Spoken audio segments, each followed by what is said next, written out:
Guys, magluluto tayo ng pancit canton, no? Pancit canton. Yan. Haluan natin ng repolyo yun, guys.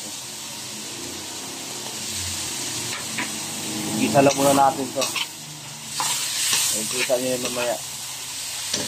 Pinaka-finish product. Pinag-tuyo. Konti lang, ha. Yan. May tuyo na yung mamaya ang pancit canton para kumapit lang. Hirap na wala taga-video, guys. Kaya sulo-sulo lang tayo. Tiis lang. Ngayon taga-buhay pa nagsisimula. Simula sa pagbablog. So guys, ito na siya, oh. Ano yung ating canton, guys? Dinalapak ko na.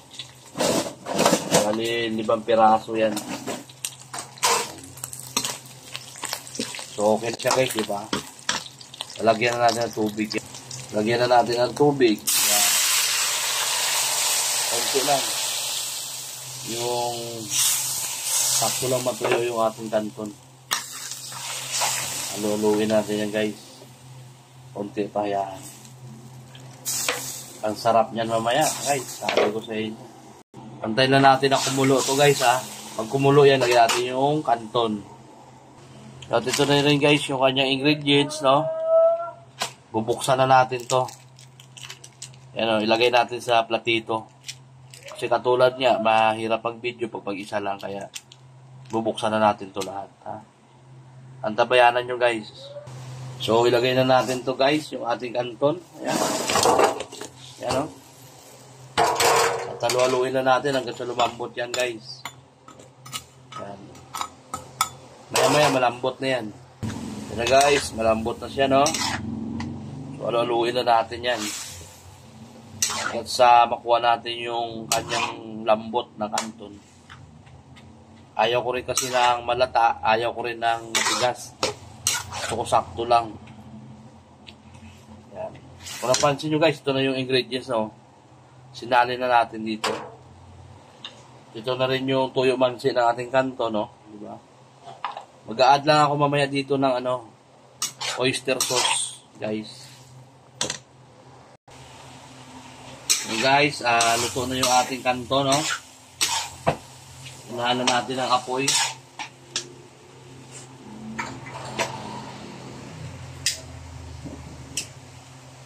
Ilagay na natin ang ating repolyo, yan.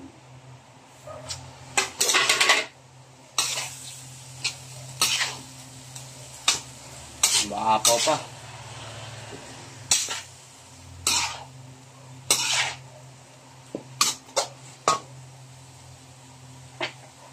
At mag-add tayo ng oyster sauce, guys.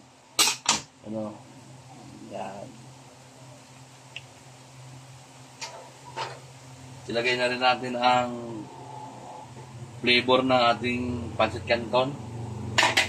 At ito. Yan. Yan. Sayang.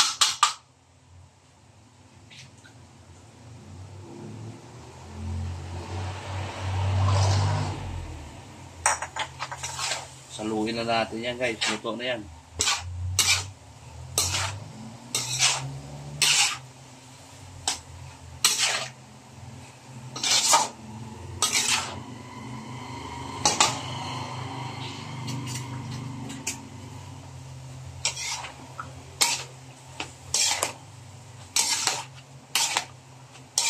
Guys, ayan na. Luto na yung ating canton.